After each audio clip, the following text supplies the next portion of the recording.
কেতিয়াবা মানুহৰ জীৱনলৈ এনেকুৱা পৰিস্থিতি আহে যি পৰিস্থিতিত তেওঁলোকে ভগৱানৰ প্ৰতি থকা অগাধ বিশ্বাসকণো হেৰুৱাই পেলায়।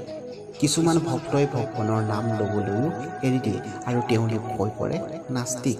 কিন্তু তেওঁলোকে ভাবি নাপায় যে তেওঁলোকৰ লগত এনেকুৱা কিয় হৈছে। যিসকলে পূজা অৰ্চনা কৰে, ভগৱানক প্ৰাৰ্থনা কৰে, তেওঁলোকে মাত্ৰ এটা কথাই ভাবে যাতে তেওঁলোকৰ জীৱনটো সুখৰে ভৰি পৰে, তেওঁলোকে যি বিচাৰে তাকেই যেন লাভ কৰে আৰু তেওঁলোকৰ সকলো মনোকামনা যেন পূৰণ হয়।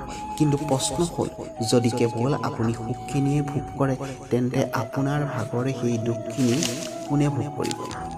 প্ৰিয় দৰ্শকসকল, আজিৰ এই ভিডিঅ'টোৰ সহায়তেই আপোনালোকক খুবেই মহত্বপূৰ্ণ কথা কিছুমান জনাবলৈ বিচাৰিছোঁ। গতিকে ভিডিঅ'টো যেন অকণো স্ক্ৰিপ্ট নকৰাকৈ শেষলৈকে চাই থাকে। যেতিয়া ভগৱানে আমাৰ পৰীক্ষা লয়, যেতিয়া আপোনাৰ জীৱনলৈ দুখ আহে, যদি আপোনাৰ জীৱনত কিছুমান ঘটনা ঘটিবলৈ আৰম্ভ কৰে, সেই সময়ত বাৰু আপুনি নিজকে কেনেকৈ সান্তনা দিব, কেনেকৈ নিজকে চম্ভালিব? ভগৱানে যে আমাৰ পৰীক্ষা লৈছে সেই কথা আপুনি বাৰু কেনেকৈ গম পাব? সুখৰ আনন্দ তেতিয়াহে পোৱা যায় যেতিয়া আপুনি জীৱনত কোনো দুখ কৰে। যেতিয়া আপোনাৰ জীৱনলৈ দুখ আহিব, সমস্যা আহিব, তেতিয়াহে আপুনি সেই সুখৰ মূল্য বুজি পাব। অন্নৰ মূল্য কিমান, আমাৰ বাবে অন্ন কিমান প্ৰয়োজন, সেয়া কেৱল ভোকাতুৰ মানুহেহে বুজি পায়। যাৰ গাত এডোখৰ বস্ত্ৰ নাই তেওঁহে বস্ত্ৰৰ মূল্য বুজি পাব। যাৰ ওচৰত থাকিবলৈ এখন ঘৰ নাথাকে তেওঁহে এখন ঘৰৰ প্ৰয়োজনীয়তা কিমান সেই কথাখিনি বুজি পায়। এই পৃথিৱীত এনে কোনো মানুহ নাই যি সুখ আৰু দুখ ভোগ নকৰাকৈ আছে। দুখ আৰু সুখ সকলো কৰ্মৰ ওপৰতে নিৰ্ভৰ কৰে। সকলো মানুহেই সুখ আৰু দুখ ভোগ কৰি আহিছে। এই প্ৰক্ৰিয়া পূৰ্ব জন্মৰ পৰাই চলি আহিছে আৰু এয়াই প্ৰকৃতিৰ নিয়ম।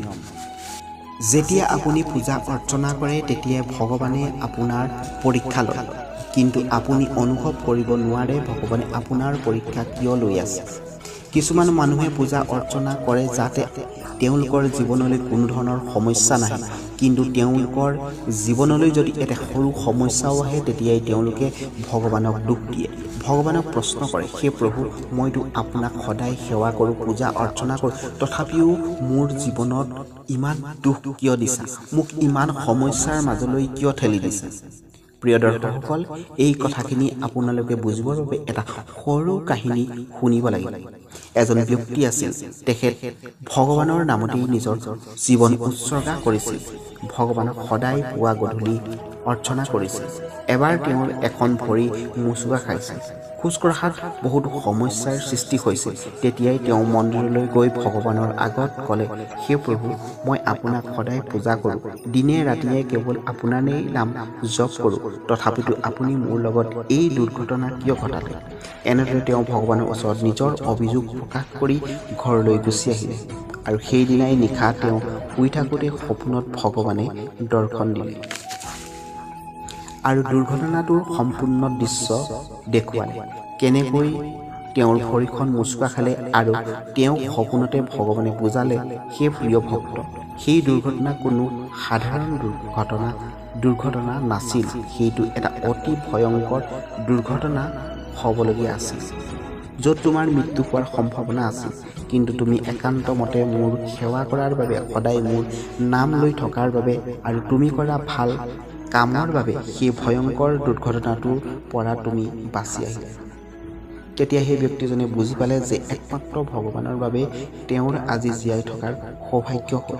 ভগৱানৰ বাবেই সেই ভয়ংকৰ দুৰ্ঘটনাৰ পৰা ৰক্ষা পৰিল। সেইকাৰণে ভগৱানে যেতিয়াই আপোনাৰ পৰীক্ষা লয় তেতিয়া এইটোৱেই বুজিব, আচলতে ভগৱানে আপোনাক সকলো ফালৰ পৰা যোগ্য কৰি তোলাৰ বাবেই সেইখিনি কৰিছে। তেওঁ এই কাৰণে পৰীক্ষা লয় যাতে আপুনি জীৱনৰ কঠিন পৰিস্থিতিবোৰত সফল হ'ব পাৰে। ভগৱানে বিচাৰে যে আপুনি সেই পৰীক্ষাবোৰত উত্তীৰ্ণ হ'ব পাৰে।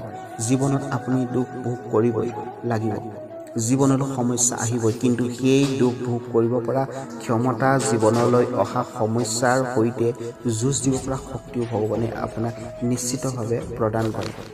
ভগৱানে আপোনাৰ জীৱনত যি ভূমিকাই পালন কৰে তাৰ সমানেই ভগৱানে আপোনাক ইমান শক্তি প্ৰদান কৰিব, দুখক দুখ যেনেই অনুভৱ নকৰিব। সেইকাৰণে ভগৱানক কেতিয়াও দুখ নিদিব, নিজৰ কৰ্মৰ ওপৰত ধ্যান দিয়ক, নিজৰ বুদ্ধি আৰু বিবেক সঠিক কামত প্ৰয়োগ কৰক। কিন্তু এতিয়া প্ৰশ্ন হ'ল, ভগৱানে আপোনাক কেনেদৰে পৰীক্ষা লৈ আছে? আপুনি কেনেদৰে গম পাব যে ভগৱানে আপোনাৰ পৰীক্ষা লৈছে? ধৰি লওক আপুনি আহাৰ খাই আছে আৰু তেনে সময়তে কোনোবা ভোকাতুৰ মানুহ আপোনাৰ ঘৰলৈ আহিছে, নাইবা কোনোবা জন্তু আপোনাৰ ঘৰৰ সন্মুখত নাইবা চোতালত বিচৰণ কৰিব পাৰে। আপুনি যদি খাই থকা আহাৰৰ পৰাই সেই গৰু ছাগলী কুকুৰক খুৱাই, তাৰ অৰ্থ এয়াই ভগৱানে আপোনাৰ প্ৰতি প্ৰসন্ন হৈছে। কিছুমান মানুহে খাই থকা আহাৰৰ পৰা নিদি ভিতৰৰ পৰা কিবা আনি খাবলৈ দিয়ে, কিন্তু সেইটো নহয়। আপুনি খাই থকা আহাৰৰ পৰাই দিব লাগিব। জোঠা খুৱাইছোঁ বা পাপ হ'ব সেই কথা নাভাবি কোনো ভোকাতুৰক খাদ্য দান কৰা, অভাৱী মানুহক অভাৱ পূৰণ কৰা, নাইবা ভগৱানৰ দ্বাৰা সৃষ্টি হোৱা যিকোনো জীৱ জন্তু সহায় কৰাটো বহুত ডাঙৰ সেৱা। আপুনি যদি এনেকুৱা কাম কৰিব পাৰে, তেতিয়াহ'লে ভগৱানৰ কৃপা দৃষ্টি সদায় আপোনাৰ ওপৰত থাকিব। সেইবাবে আপুনি ভগৱানৰ ওপৰত বিশ্বাস ৰাখক। সুখ দুখ সকলোতে জীৱনলৈ আহেই, কিন্তু এইটো মনত ৰাখিব, ভগৱানে আপোনাৰ ভাল হোৱাটোৱেই বিচাৰে। সদায় ভগৱানে আপোনাৰ ৰক্ষা কৰে।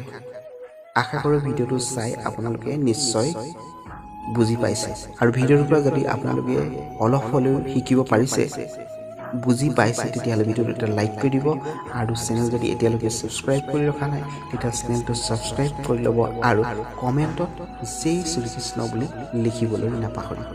ধন্যবাদ।